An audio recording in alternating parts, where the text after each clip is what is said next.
அடுத்தபடியாக செல்வராணி அம்மா அவர்கள் வந்திருக்கிறாங்க. அருமையான ஒரு சொற்பொழிவாளர். கந்தன் வருவான் எதிர்காலம் தருவான்னு சொல்லி குழந்தைகளுக்கு நிறைய நிகழ்ச்சியெல்லாம் பண்ணிட்டு இருக்காங்க. முடிச்சிருக்கேன். சிவனே பஞ்சபுராணம் பாடி. கவியேன் மாட்டேன் என்னோடு பன்னிறைந்த கலைகளாய தன்னை உந்தன் திறத்தறியா பொறியிலேனை தந்திரமும் அறிவித்து நெறியும் காட்டி அன்னையும் அத்தனையும் போல அன்பாய் அடைந்தேனை தொடர்ந்து என்னை ஆளா கொண்ட தென் எறும்பியூர் மலைமேல் மாணிக்கத்தை செலும் சுடரை சென்று அடைய பெற்றேன் நானே. உற்றாரை யான் வேண்டேன் ஊர் வேண்டேன் பேர் வேண்டேன் கற்றாரை யான் வேண்டேன் கற்பனவும் இனி அமையும் குற்றால தமர்ந்துரையும் கூத்தாவுன் குறைக்கலர்க்கு கச்சாவின் மனம் போல கசிந்துருக வேண்டுவனே.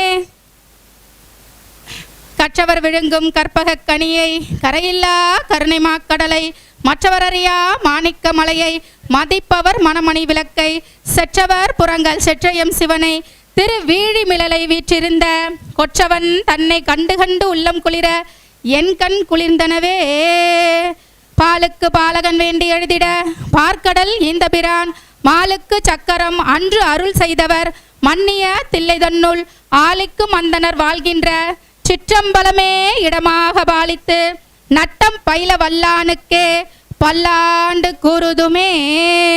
சிலந்திக்கருளும் கலல் வணங்கி சென்சொல் மாலை பலபாடி இலங்கு சடையார் எறும்பியூர் மலையும் இறைஞ்சி பாடிய பின் மலர்ந்த சோதி திருச்சிராப்பள்ளி மலையும் கற்கொடியும் நலங்கொல் செல்வத் திருப்பராய் துறையும் தொழுவான் நன்னினார் என்றும் இன்பம் பிறகு இயல்பினால் ஒன்று காதலித்துள்ளமும் ஓங்கிட மன்றுளார் அடியார் அவர்வான் புகழ் நின்றது எங்கும் நிலவி உலகெல்லாம். திருச்சிற்றம்பலம்.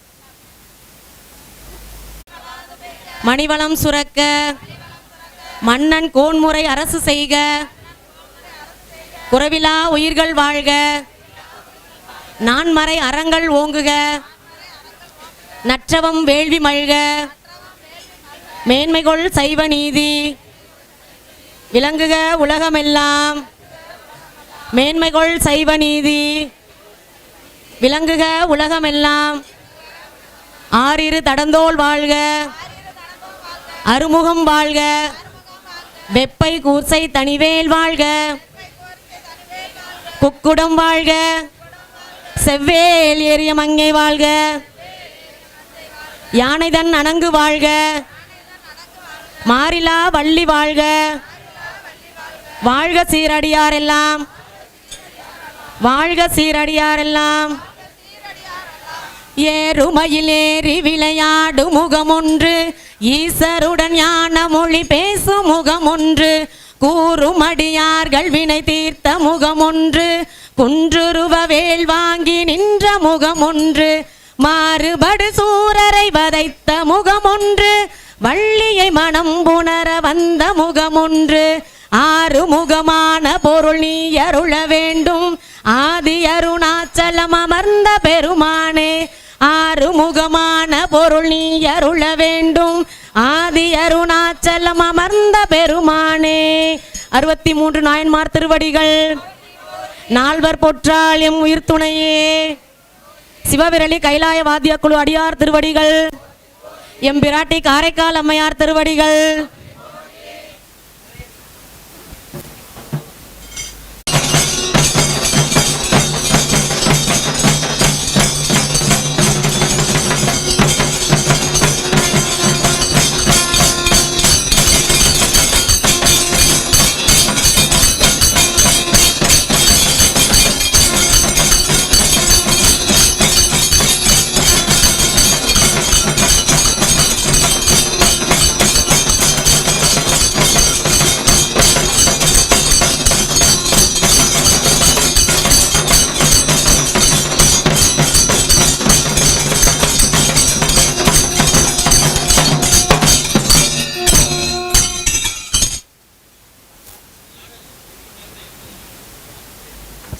எல்லாரும் கொஞ்சம் அமைதியா அங்க போய் சங்குநாதம் முழங்கிட்டு வர போறாங்க.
இப்போ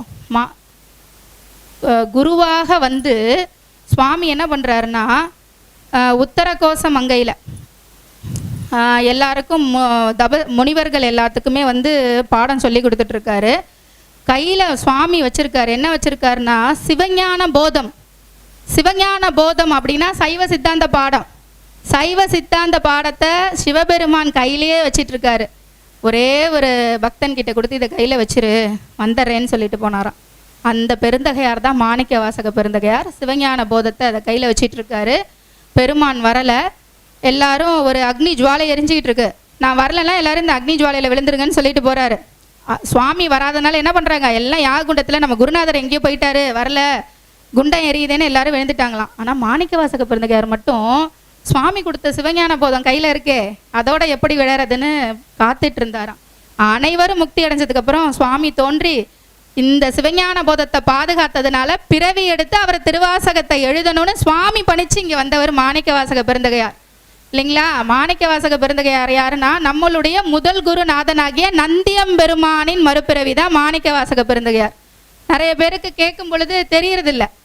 அந்த ஞானத்தை நமக்கு சிவஞான போதத்தை எப்படி எளிமையாக போதிக்கலாம், திருவாசகத்தின் மூலியமாக எளிமையாக போதிக்கலான்னு மாணிக்க வாசக பெருமான் பிறப்பெடுத்து சுவாமி நம்மளுடைய திருப்பெருந்துறையில் அவர் ஆட்கொள்கிறார்.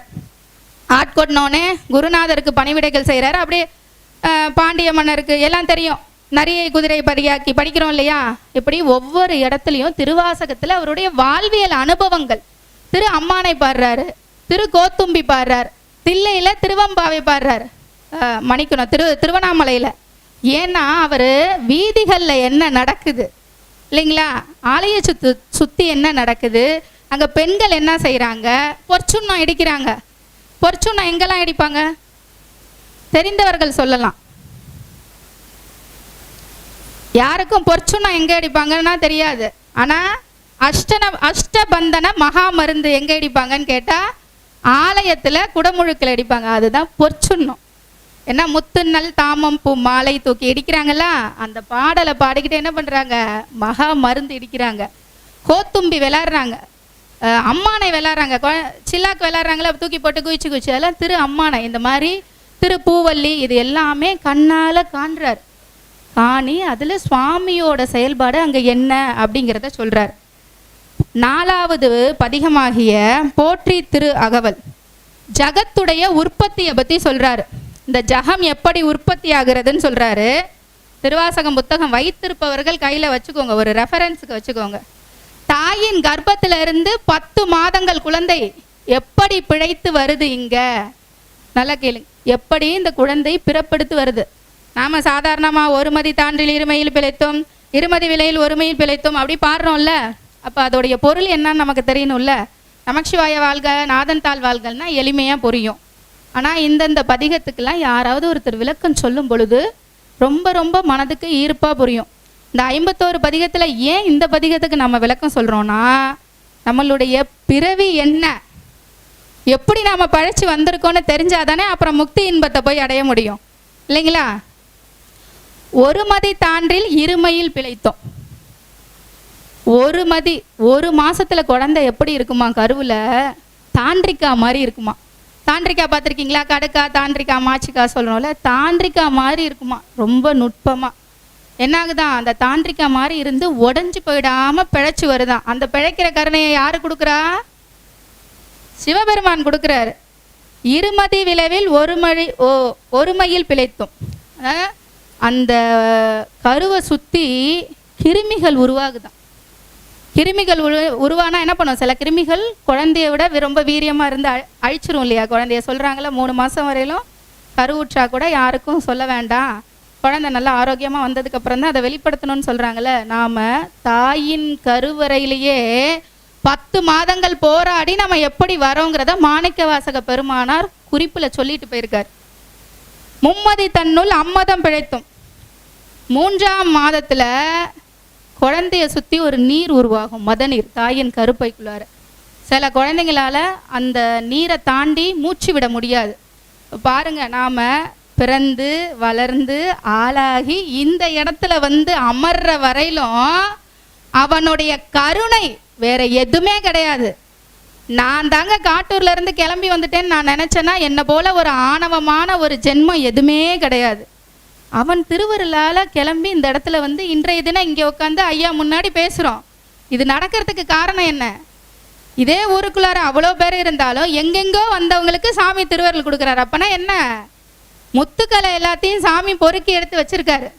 என்னென்ன முத்துக்களை பயன்பாட்டுக்கு முடியும், அம்பாள் கழுத்தில் எந்த முத்து மாலையாக மாறணும்னு அவன் முடிவு பண்ணி வச்சுருக்கானோ அதுதானே போய் அம்பாள் கழுத்துக்கு மாலையாக போகும். அப்போ வந்திருக்க ஒவ்வொருத்தருக்கும் சாமி அப்படி ஒரு சிறப்பை கொடுக்குறார். அப்போது அந்த மத நீரில் இருந்து என்ன ஆகுது? பிழைச்சி வருது. ஈரிரு திங்களில் பேரிருள் பிழைத்தோம். இரு திங்கள் 4 மாதத்தில் என்ன ஆகுது? அம்மா வயிற்றுக்குள்ளார கருமையாக ஒரு இருட்டு தெரியுது. குழந்தைக்கு அப்போ கை கால் மூக்கு வாய் எல்லாம் உருவாயிடும். ஆனால் உருவம் பெருசாகாது. ஆனால் என்னாகும்? எல்லா உறுப்புகளும் ஒரு வடிவம் கிடச்சிரும். அப்போ கண் விழிச்சு குழந்தை பார்க்கும்போது ஒரே இருட்டாக இருந்ததாம். அதில் பயந்து எதுவும் ஆயிடாமல் பிழைச்சிருச்சான் அந்த குழந்தை.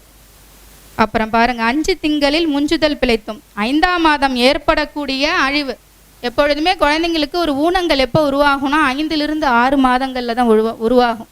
பார்த்திங்கன்னா கருவுற்ற பெண்களுக்கு ஒரு ஸ்கேன் எடுக்க சொல்லுவாங்க. 5ஆம் மாதம் இறுதியில் 6ஆம் மாதம் முதல்ல ஒரு போய் குழந்தைங்க ஊனம் இல்லாமல் இருக்கான்னு ஒரு ஸ்கேன் பார்த்துட்டு வந்துருங்கன்னு சொல்லுவாங்க இல்லைங்களா? அப்போது குழந்தை எந்த அங்க குறைபாடுகளும் இல்லாமல் அதிலிருந்து பிழைச்சி வந்துருச்சுன்னு சொல்கிறாங்க.